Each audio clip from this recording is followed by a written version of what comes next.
With our first pregnancy, Mike and I didn't even think about the sex of the child. We just wanted to get pregnant. And as you know, we have a healthy, beautiful baby boy named Griffin. When we started thinking about our second pregnancy, we thought we would try this method that might increase your odds for having a baby girl. And as you know, we are pregnant with a baby girl. So in this video, I'm going to tell you about it. Now first, let me start by saying I do not want to be the poster child for family balancing or how to have a boy or a girl, because to me, my pregnancies have been a gift from God and I embrace each one of them, no matter what the sex is. Now having said that, I had a friend who happened to be a nutritionist, and she had a boy and a girl. And we were talking one day about motherhood and parenting and stuff, and I told her, I'm like, you are so lucky to have one of each, because I always, ever since I was a little girl, wanted a boy and a girl. And she said, well, Genevieve, it's actually not totally just luck. She said there was a method that we used. The method that she was talking about is the Shettles method, and it's based on the work of Dr. Landrum Shettles. Dr. Shettles was a biologist, and in the 1960s, he discovered that the Y-bearing male-producing sperm are smaller and faster than the X-bearing variety, which are larger and live longer. He also discovered that female sperms survive better in acidic environments, whereas the male-producing sperms swim better and more quickly in highly alkaline environments. Now this is interesting because the woman's secretions become most alkaline as she ovulates, and then as she moves away from ovulation, they become more acidic.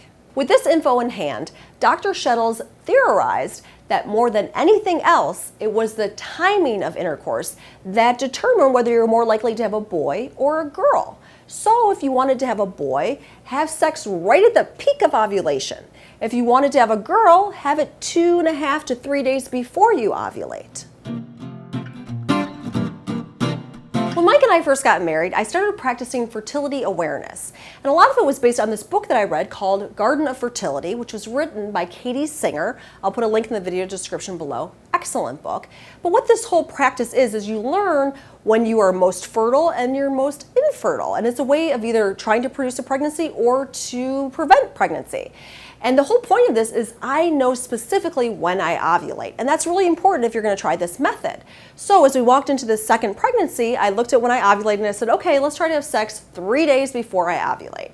And we figured, you know, this is kind of a random shot anyways. Let's just see if this works. If it doesn't, then we'll move it to 2 days and kind of go from there. Well, to our delight and surprise, we ended up getting pregnant that very first time, trying 3 days before I ovulated. And then at 10 or 12 weeks, it was confirmed through the Maternity 21 test that we are having a girl. Now, the thing that's kind of interesting to note is with Griffin, I wasn't as sure about my ovulation time, so I actually got an ovulation kit. And you literally just pee on this thing. I'm sure a lot of you guys have heard of this. And it gives you a smiley face when you're at the peak of ovulation. And that's when we had sex. And we had a boy. So maybe there's something to this method. Now, there's actually more to Dr. Shettles' methodology.